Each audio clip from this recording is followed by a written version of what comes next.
Belle Baker is a farmer, also tractoring for women, and is on a property at Currency Creek. So how's the water situation at your place at the moment, Belle?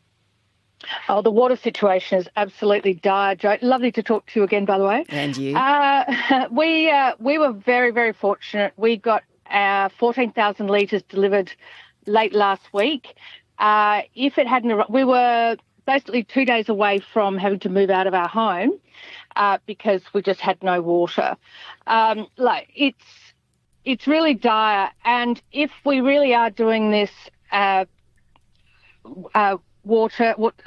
climate change thing, then maybe the local councils and SA Water, etc., may need to look at supplying mains water to more locations in country South Australia, etc., because I can't see this changing. Jo, we are really, really fortunate. We have a 100,000 litre tank, and that's huge. So we are getting a little bit of feedback, people saying you need to buy a bigger tank. We do not need to buy a bigger tank. We need rain. But we do have bore water, but it is so brackish, so high in salinity, that if we were to run that through our house, it would do untold damage to our pipes, but also it would be leaching out the chemicals and the metals from the pipes, and we would be consuming that, and that is not okay. Yeah, and then you'd be also washing your dishes in that, washing your clothes.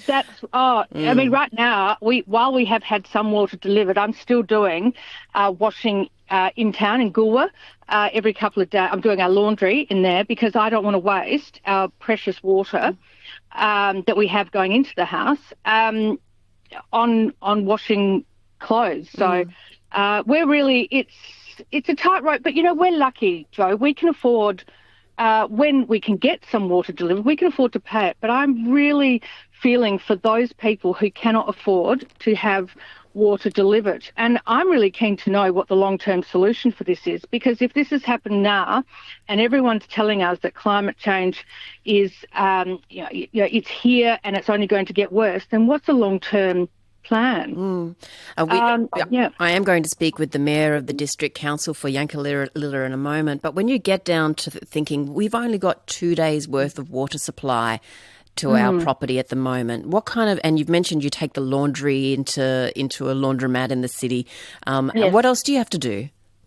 Well, actually, I've been quite fortunate in that our son likes to go to the gym every day, so I've asked him if he could kindly shower there. And Good idea. Pods, yeah, I know, right?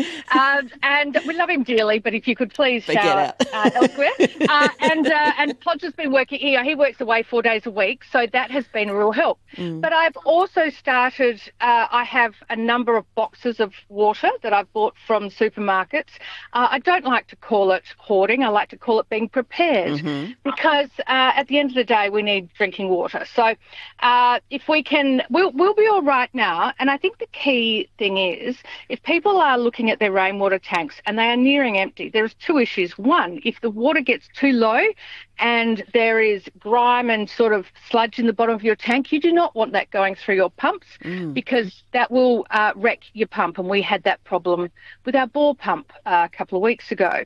But secondly, these carriers, these transporters are so in demand, and they are so stressed, and they're doing very long hours, and they're doing their utmost to meet the demand. I think that, the key thing is to triage. They need to triage so that, which is why we got water, because I said, look, we've got 2 days, and he said, right, I will be there. But there are people ringing up and booking up water deliveries, and they've still got, half a tank, and these guys are doing their best. They're taking angry phone calls from people. They are trying to return phone calls, but they, at the end of the day, are just small business people just trying to do their work, make a dollar like the rest of them. And I think a little bit of care and respect, it goes a long way, and we're all in this together. Always a great message from you. Care and respect. We're all in this together. Belle, it's great to catch up. Thank you. Thank you, Jo. Bye-bye. Belle Baker from Currency Creek.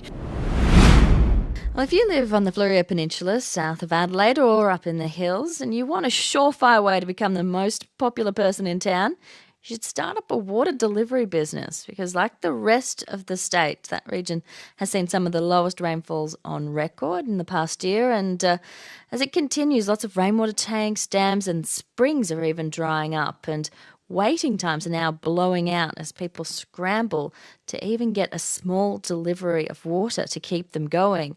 Caroline Horn managed to catch up with the very busy Victor Harbour-based water carrier, Jamie Solly, when he was delivering water at Currency Creek to Bell Baker, whose tanks were a day or two away from running dry. Water delivery companies are just under so much pressure, and I really do feel for them. I've got the answering machine a lot, but the guy who's coming today was just so lovely. He gets it, and he's actually triaging people. So where some people are trying to get in front, if they've got half a tank full of rainwater left, they're trying to book in, and which makes sense because he needs to know what's coming. But what he's doing is making sure he gets to those people who are about to run out. And I think I can hear him arriving now. I'm so excited. And how many litres are you getting dropped off today?